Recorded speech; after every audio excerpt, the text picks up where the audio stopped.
అధ్యక్ష, చంద్రబాబు నాయుడు గారు నిజంగా మాటలు వింటా ఉంటే ఒక ముని శాపం గుర్తుకొస్తుంది అధ్యక్ష. చంద్రబాబు నాయుడు గారికి ఒక ముని శాపం ఉంది. పొరపాటును కూడా ఆయన నోట్లో నుంచి నిజం రాదు. నిజం చెప్తే ఆయన తల 1000 ముక్కలు అవుతుంది అన్న ముని శాపం ఆయనకుంది అధ్యక్ష. కేస్ స్టడీలు చూపించి సీఎం గారు అధ్యక్ష సీఎం గారు ప్లీజ్ అధ్యక్ష ప్లీజ్ అధ్యక్ష ప్లీజ్ వీళ్ళ తండ్రి గారు కూడా అధ్యక్ష ఇదే మారుగా మాట్లాడాడు అధ్యక్ష.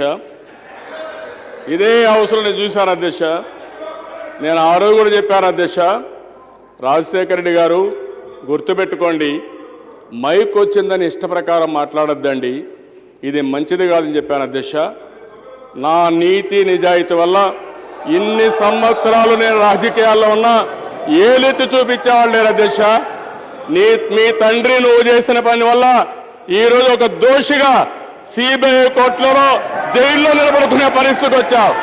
నువ్వు కూడా మాట్లాడబెట్టి అడుగుతున్నా నేను. మీరు ఒకసారి ఈ డెమోక్రసీలో అధ్యక్ష బాధ కలుగుతుంది, వీళ్ళు కూడా నన్ను శాపనార్థాలు పెడతారు.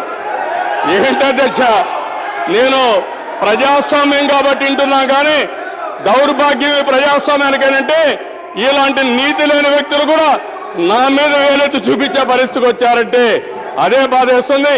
అయినా పర్వాలేదు, నేను మీకు సమాధానం చెప్పడం లేదు, మీ తండ్రి గారు కూడా ఇదే మాట చెప్పారు.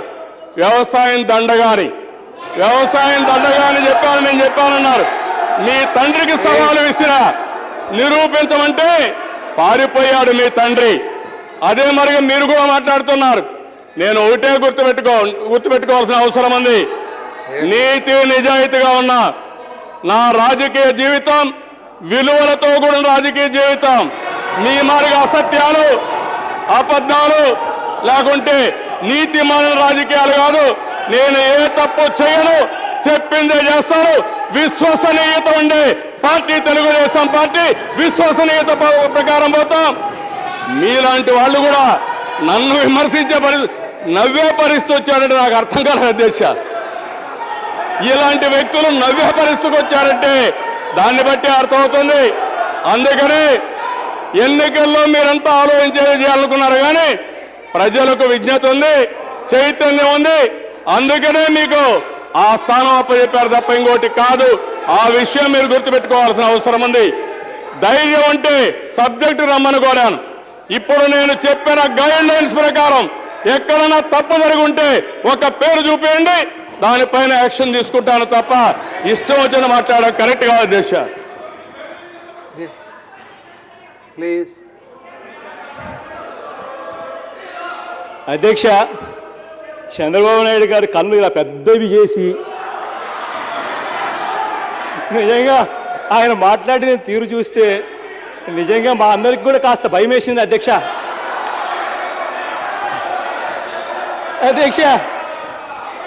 అదేవిధంగా అధ్యక్ష, నిజంగా ఇంత గొప్పగా కళ్ళార్పకుండా అబద్ధాలు ఆడే వ్యక్తిని అయితే నేను ఎవరిని చూడలేదు అధ్యక్ష నా జీవితంలో. అధ్యక్ష, ఈ కేస్ స్టడీలు అంటే నిజంగానే రైతులు అక్కడ రైతు అకౌంట్ అధ్యక్ష ఇది. ఈ కేస్ స్టడీలు ఏవి కూడా కేస్ స్టడీ అంటే అర్థం తెలియని వ్యక్తులకి నేనేం సమాధానం చెప్పలేను అధ్యక్ష. ఈ కేస్ స్టడీ వెంకట సత్యనారాయణ అని చెప్పి ఇంత ముందే చెప్పాను అధ్యక్ష. 0.55 ఎకరాల అధ్యక్ష. తీసుకున్న రుణం 34,000 రూపాయలు అధ్యక్ష. చంద్రబాబు నాయుడు గారి స్కేల్ ఆఫ్ ఫైనాన్స్ పుణ్యాన వచ్చింది 13,200 రూపాయలు అధ్యక్ష. ఈ 13,200 రూపాయలు కూడా ఆయన 5 ఇన్స్టాల్మెంట్లు పెట్టేసరికి ఇప్పుడు వచ్చింది 2,726 రూపాయలు అధ్యక్ష. ఒక్కసారి 34,000 రూపాయల మీద 14% వడ్డీ వేస్తే ఆ వడ్డీనే 4,760 రూపాయలు అధ్యక్ష. అంటే మీరు ఇచ్చేదేమో 2,726, వడ్డీ ఏమో 4,740 రూపాయలు అధ్యక్ష. అధ్యక్ష, ఈ కేస్ స్టడీ నిజంగా చాలా బాగుంది అధ్యక్ష. ఇప్పుడు జగన్మోహన్ రెడ్డి వినండి వినండి ఎవరి టైం నో ప్లీజ్ లిసన్ అధ్యక్ష ఇప్పుడు అధ్యక్ష రైతులన్నది ఇక్కడ జరుగుతా ఉన్న పరిణామాలు అధ్యక్ష ఇవి కేస్ స్టడీస్ అంటే ఏమిటో తెలుసా అధ్యక్ష రైతులకి ఇవాళ జరుగుతా ఉన్న పాటలు పడతా ఉన్న తిప్పలు ఈ రైతులు పడతా ఉన్న తిప్పలు కూడా వినడానికి మీకు ఒప్పుకోకపోతే ఎలా అధ్యక్ష ఇవన్నీ ఉన్న మాటలు ప్లీజ్ దయచేసి వినండి అధ్యక్ష దయచేసి కూర్చోండి జగన్మోహన్ రెడ్డి గారు ప్లీజ్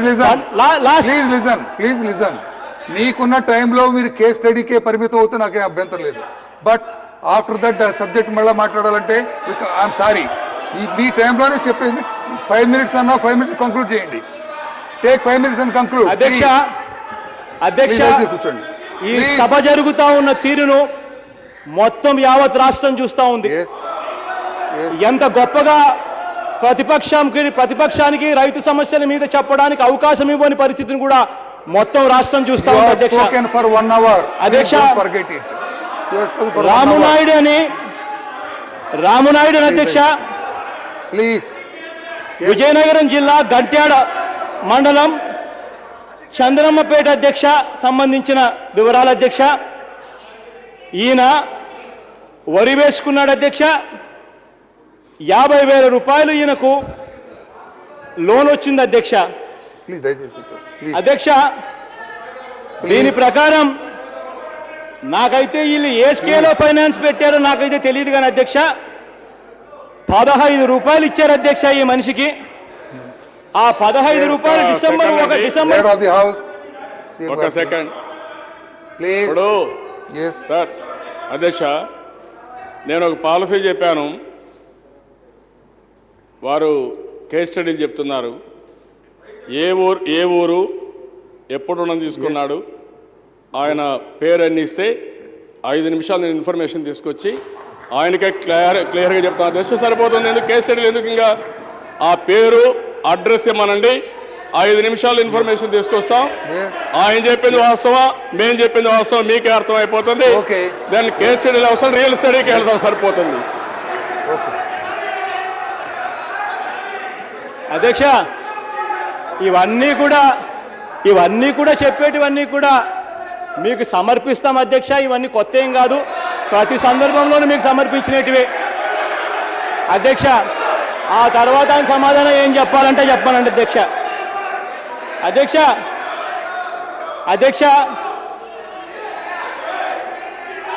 15 రూపాయలు ఇచ్చారు దాంట్లో ఫస్ట్ ఇన్స్టాల్మెంట్ 3 రూపాయలు ఇచ్చారు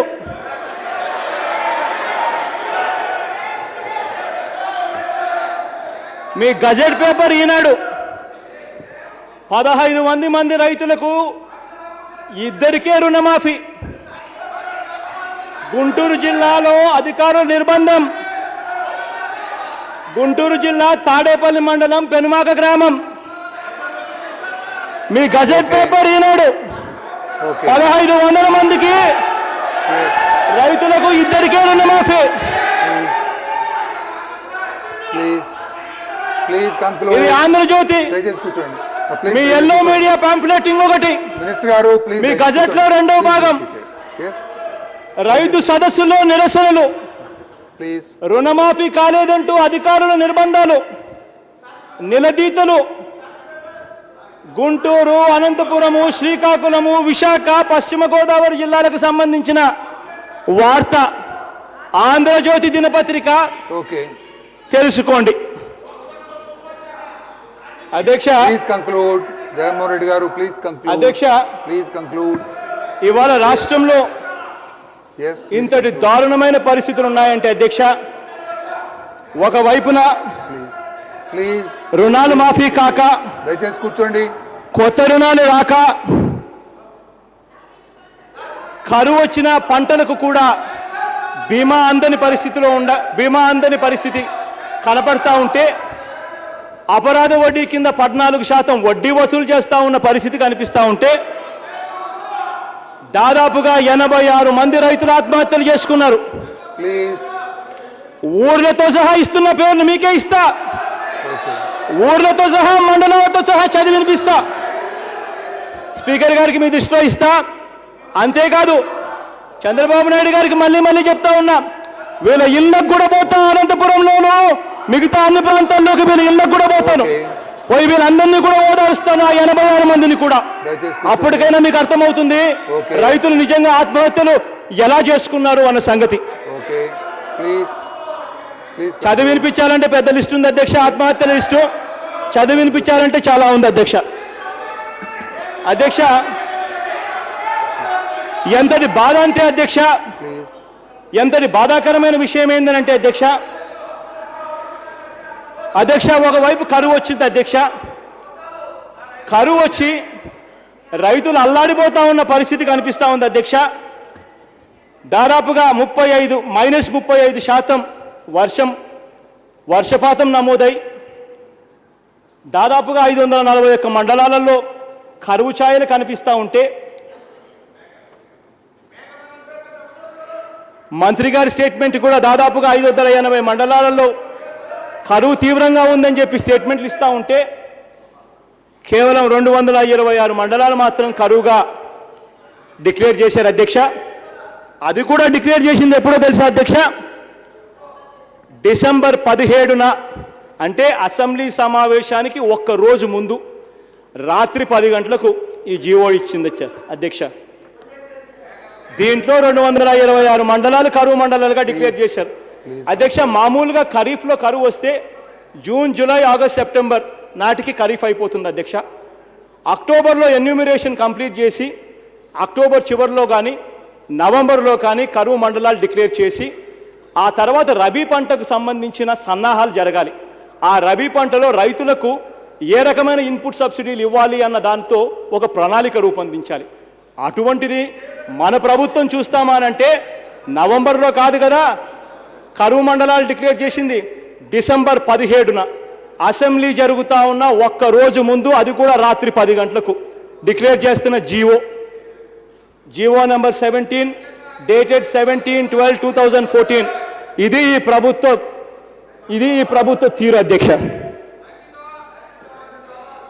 అధ్యక్ష నిజంగా బాధ ఎందుకు అనిపిస్తా ఉందంటే అధ్యక్ష, కనీసం ఆ చనిపోయిన ఆ ఆత్మహత్యలు చేసుకుంటా ఉన్న రైతులను కనీసం అక్నాలెడ్జ్ చేస్తే కనీసం వాళ్ళకు డబ్బులు ఇవ్వవలసి వస్తుంది అనే ఉద్దేశంతో కనీసం ఆత్మహత్యలు జరిగాయి అన్న కనీసం అక్నాలెడ్జ్ కూడా చేయని పరిస్థితిలో ఈ ప్రభుత్వం నడుస్తూ ఉంది అధ్యక్ష. ఆ రోజుల్లో కూడా ఇటువంటి పరిస్థితి ఉంటే రాజశేఖర రెడ్డి గారు ముఖ్యమంత్రి అయిన తర్వాత చంద్రబాబు నాయుడు గారి హయాంలో చనిపోయిన రైతులందరికీ కూడా ఎక్స్గ్రేషియా 1.5 లక్ష ఇస్తూ ఆ రోజు రాజశేఖర రెడ్డి గారు జీవో డిక్లేర్ చేశారు అధ్యక్ష. అదే పరిస్థితి వల్ల ఇవాళ కనిపిస్తూ ఉంది. చంద్రబాబు నాయుడు గారి పాలన నిజంగా ఎందుకు భయమేస్తుంటో తెలుసా అధ్యక్ష? కారణం ఏంటంటే చంద్రబాబు నాయుడు గారి గత పరిపాలన చూసినప్పుడు బేరేజ్ వేసుకున్నప్పుడు భయమేస్తుంది. గతంలో కూడా ఇదే మాదిరిగానే అధ్యక్ష అధికారంలోకి రావడానికి మద్యపాన నిషేధం అని చెప్పారు. అధికారంలోకి రావడానికి మద్యపాన నిషేధం అని చెప్పి ఆ రోజు అధికారంలోకి వచ్చారు. వచ్చిన తర్వాత ఆ మద్యపాన నిషేధం అన్నది ఒక భూతంగా చూపించి ఒకే రోజు 2150 కోట్ల రూపాయల బాధుడు 1996 జూలై 26 ఈనాడు పేపర్ మీ అఫీషియల్ పాంఫ్లెట్ కరెంట్ షాక్ ఒకే రోజు 850 కోట్ల రూపాయలు అధ్యక్ష. ఇవన్నీ చేస్తూ ఆ రోజన్న మాటలు ఏం తెలుసా అధ్యక్ష? విధి లేక ఈ విధింపులు అని చెప్పి ఆ రోజు అన్నారు అధ్యక్ష. భయం ఏమిటంటే అధ్యక్ష మళ్ళీ అదే పరిస్థితి ఇవాళ పునరావృతం అవుతా ఉందేమో అని భయం అధ్యక్ష.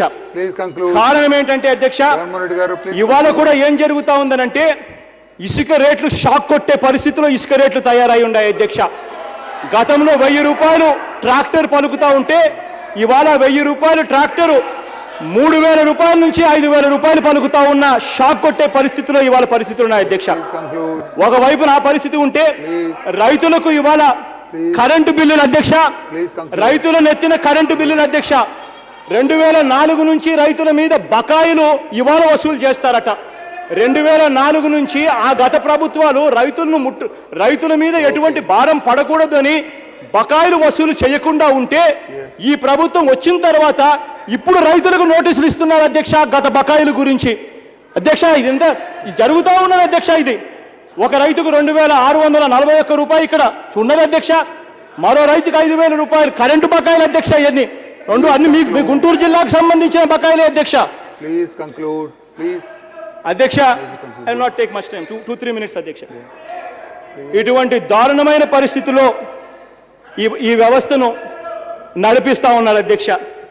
అధ్యక్ష, ఇక్కడ నేను ఒకటి చెప్పదలుచుకున్నా అధ్యక్ష, సూటిగానే అడుగుతా, బాధపడాల్సిన పనుల.